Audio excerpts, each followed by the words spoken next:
থেকে উঠে ভাবতেও পারিনি যে হঠাৎ করেই বাড়ি ছেড়ে চলে যেতে হবে।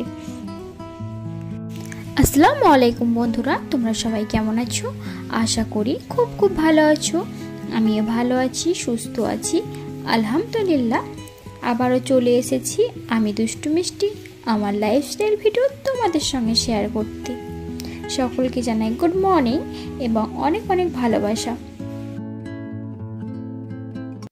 সকালে উঠে দোয়েলের পাপার জন্য খাবার তৈরি করছি। বলল মটরশুঁটি দিয়ে ডিমের ঝুরি করে মুড়ি খাবে, তার জন্য তৈরি করেছি। এই মটরশুঁটিটা ফ্রোজেন করা ছিল, তো সেটাকেই বের করে দিচ্ছি। তবে কি বলতো, আগের মতো স্বাদটা তেমন নেই। আমি একটু খেয়ে দেখেছিলাম, যতই বলো ফ্রেশ খাবার, মানে একটা সতেজ গাছ থেকে তুলে আনা খাবার এবং ফ্রিজে রাখা খাবার, দুটোর মধ্যে অনেকটাই তফাৎ আছে। তো যেটাই হোক, এখন আমাদের তো সব কিছুই ফ্রোজেন, এমনকি কিছু মানুষও ফ্রোজেন। কিছু বলা ভুল হবে, প্রায় মানুষ ফ্রোজেন বলতে অনেক মানুষ তো এখন এসি ছাড়া থাকতেই পারছে না, যে হারে গরম পড়ছে।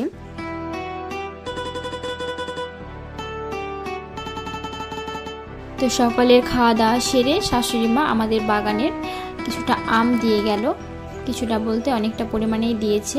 তো এই আমগুলো দেখতে খুব সুন্দর লাগছে, এখন গাছের শেষের আম এগুলো, তো দেখতে খুব সুন্দর লাগছে। তো আমি এগুলো প্লেটে ধুয়ে রাখলাম, যে এগুলো আগে খেয়ে নেবে, পেকে একদম লাল হয়ে গেছে। তো খাওয়া দাওয়া সব কিছু সেরে, সমস্ত কাজ সেরে রান্নার দিকে চলে আসলাম।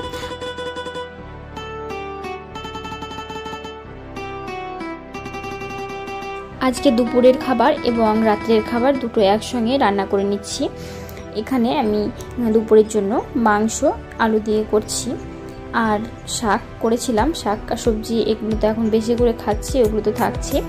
তার সঙ্গে রাত্রের জন্য এখানে পটল আলু ভাজা করে রেখেছিলাম, আর রুটি তৈরি করে রেখেছিলাম। এটা দুপুরে খাওয়ার পরে টেবিলে রেখে দিয়েছিলাম, যে রাত্রে খাওয়ার সময় গরম করে দেব। আর মেয়ে এখানে বলছে যে সে একটা রুটি ডিম পোচ খাবে, তো তার জন্য দুটো করেছিলাম। তো সে একটাই খেয়েছিল, একটা আমি খেয়ে নিয়েছিলাম। তো হঠাৎ করে দাদা আসলো, বলল তার বন্ধুর বিয়ে, তো সেখানে যাওয়ার জন্য। তো আমি যেতে চাইছিলাম না, তো বললো চল, ওরা সকলে মিলে ইনভাইট করেছে, তোকে বলতে ভুলে গেছি, তো বারবার করে ডাকছে যেহেতু। তো তাড়াতাড়ি করে রেডি হয়ে চলে যাচ্ছি।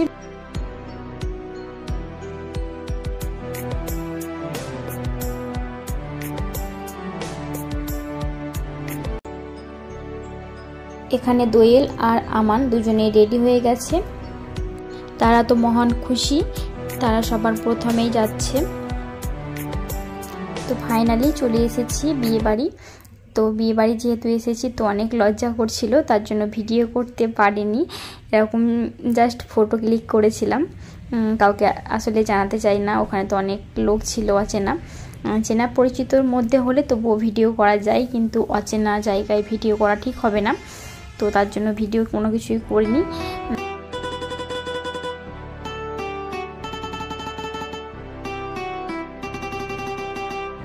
বাড়ির কেউ থাকলে তবু একটু সাহস পেতাম, কিন্তু সেরকমভাবে বাড়ির কেউ যায়নি, তো অনেকটাই লজ্জা লাগছিল, তার জন্য ভিডিও কোনো কিছু করিনি। এখানে শুধু জাস্ট ফটো ক্লিক করছিলাম আমরা।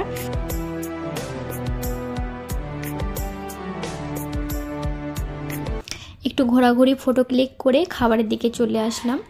এখানে খাবারের মেনুতে ছিল নান এবং পনিরের একটা পনির চানা মশলা ছিল, তো বেশ ভালোই ছিল, মোটামুটি খাওয়ার মতো।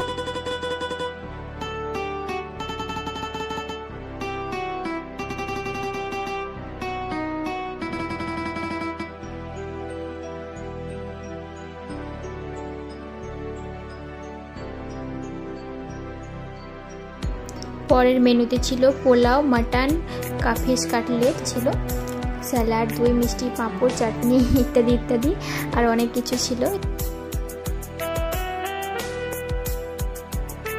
খাওয়া দাওয়া করে বাড়ি ফিরে অনেক ক্লান্তি ছিল, তো সেদিন আর ভিডিও শ্যুট করতে পারিনি। পরের দিন অনেক ব্যস্ত থাকার কারণে সেদিনও আর ভিডিও শ্যুট করতে পারিনি। তো সরাসরি চলে যাচ্ছি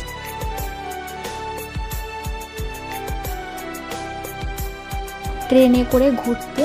তোমরা কমেন্ট করে জানাবে কোথায় যাচ্ছি আমি, তোমাদেরকে বলবো না। তোমরা ভিডিও দেখে যদি বুঝতে পারো এটা কোথায়, তো অবশ্যই কমেন্ট করে জানিও। হয়তো অনেকেরই চেনা পরিচিত জায়গা হতেই পারে। তো পরের নেক্সট ভিডিওতে দেখবে আমি কোথায় যাচ্ছি, কি করছি।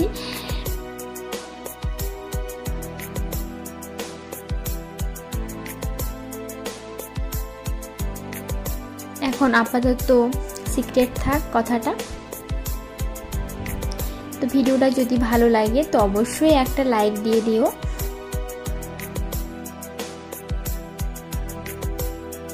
ভিডিওর কোথাও কোনো অংশে যদি ভালো লেগে যায়, আমার লাইফস্টাইল ভিডিও যদি ভালো লাগে, তাহলে এরকম নিত্য নতুন ভিডিও যদি দেখতে চাও, আমার চ্যানেলে নতুন হয়ে থাকো, তো অবশ্যই চ্যানেলটাকে সাবস্ক্রাইব করে পাশে থাকবে এবং পাশে থাকা বেল আইকনটি বাজিয়ে দেবে। এতে করে আমার ভিডিও ছাড়ার সঙ্গে সঙ্গে তোমরা নোটিফিকেশনের মাধ্যমে ভিডিওটা দেখতে পারবে।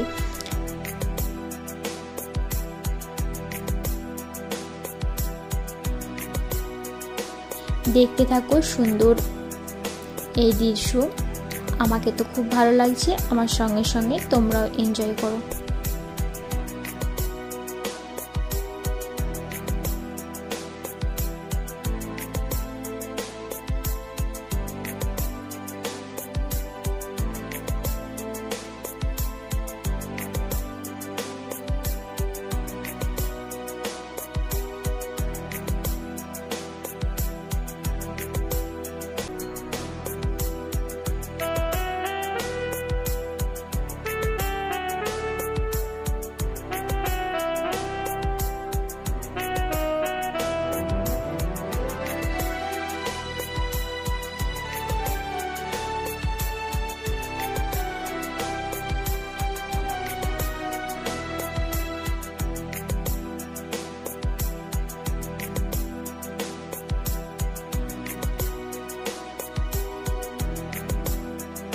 আজকের ভিডিওটা আর বেশি বড় করছি না, আজকের মতোই বিদায় নিচ্ছি। আমি দুষ্টু মিষ্টি, দেখা হচ্ছে পরবর্তী একটি ভিডিওতে।